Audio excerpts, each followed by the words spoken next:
तो इस क्वेश्चन में बात करें तो दिया है हमारे को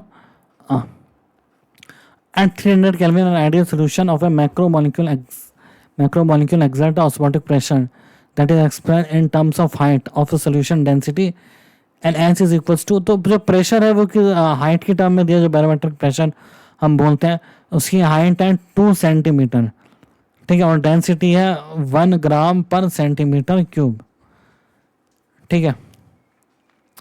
तो इसकी प्रेशर निकालने थे हम, प्रेशर क्या आता है रो इंटू जी इंटू एच, डेंसिटी कितनी है 1 ग्राम पर सेंटीमीटर क्यूब, 1 इसको केजी पर डेसीमीटर क्यूब ले लेते हैं हम, इंटू ग्रेविटी दी है 10 मीटर पर सेकेंड स्क्वायर और हाइट दी है 2 इंटू 10⁻⁻² मीटर।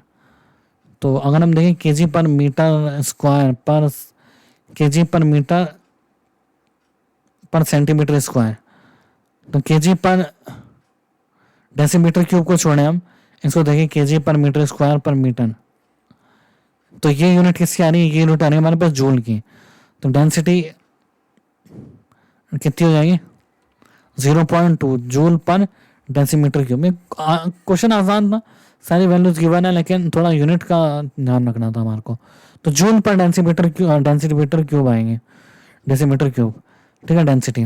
अब हमारे को सीधे पाई इक्वल्स टू CRT लगाना, आई कुछ है नहीं यहाँ पे, है ना, तो मैक्रोमोलेक्यूल दे रखा है। तो पाई कितना है, ऑस्मोटिक प्रेशर है, सॉरी प्रेशर आ रहा है, डेंसिटी नहीं आनी, प्रेशर आ रहा है।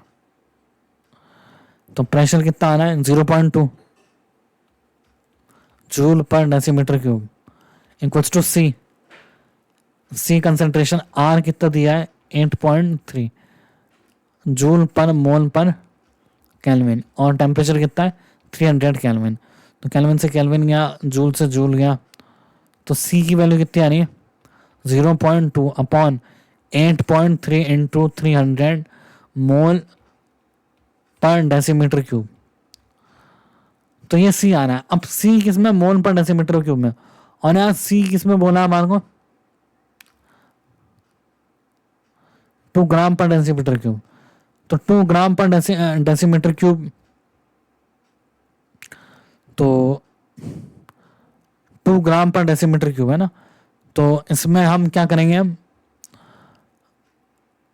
मोल को ग्राम में कन्वर्ट करेंगे। सी की वैल्यू कितनी गिवन है 2, तो 2 इक्वल्स टू 0.2, इसको मॉलिक्यूलर वेट से मल्टीप्लाई करेंगे, ग्राम में बदल जाएगा, इंटू 8.3 इंटू 300, ठीक है। तो 2 से गया 0.1 टाइम्स, ये गया 1 से, तो मॉलिक्यूलर वेट कितना आया,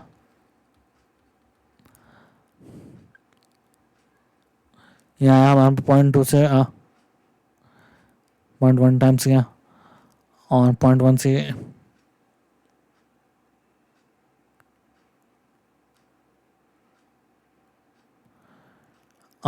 एक बार ये है मोल पर डेसीमीटर क्यूब, और ये है ग्राम पर डेसीमीटर क्यूब, ठीक है।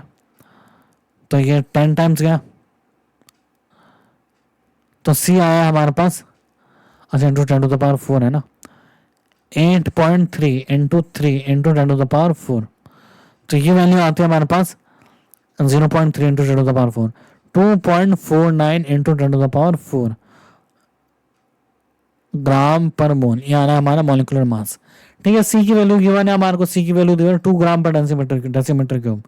ना कंसंट्रेशन, हमारा कंसंट्रेशन है मोल पर डेसीमीटर क्यूब। अब मोल को हम मॉलिक्यूलर वेट से मल्टीप्लाई करके ग्राम पर डेसीमीटर क्यूब में कन्वर्ट कर लेंगे, और यहाँ भी ग्राम पर डेसीमीटर क्यूब में जो वैल्यू गिवन है हमारे को। तो यहाँ से हमारे पास सी आ रहा है 2.49, तो इसका आंसर है हमारे पास 2.49।